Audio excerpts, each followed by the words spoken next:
எவ்வளவுதான் கோல்டோட ரேட்டு ஏறிக்கிட்டே இருந்தாலும் நகைக்கடையில மட்டும் கூட்டம் இருந்துகிட்டே தான் இருக்கு. எல்லாரும் விலை ஏறுதுன்னு சொல்லிட்டு அவங்கவுங்க வாங்கிட்டு தான் இருக்கிறாங்க. நான் லாஸ்ட் சண்டே தங்கமயில் ஜுவல்லரிக்கு போயிருந்தேன். போற வழியில ஜிஆர்டி, சரவணா எலைட் எல்லாத்துலயும் கூட்டம் இருக்க தான் செஞ்சுச்சு.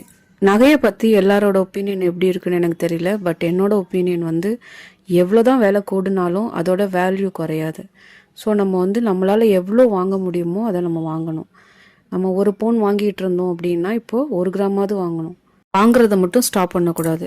ஏன்னா நம்மளோட எமர்ஜென்சி டைம்ல நமக்கு ஹெல்ப் பண்றது கோல்டு தான். மற்றவங்க கிட்ட போய் நம்ம கை நீட்டி ஒரு 1000 ரூபாய் கொடுங்க 2000 ரூபாய் கொடுங்கன்னு கேட்கறதுக்கு பதில் நம்மளோட நகையை நம்மளே போய் அடகு கடையிலையோ இல்லை பேங்க்லேயோ வச்சு நம்ம பணம் எடுத்து செலவு பண்ணலாம். நகை என் கையில் இருக்கிறது கண்டிப்பாக எனக்கு ஒரு கான்ஃபிடென்ஸ் கொடுக்குது.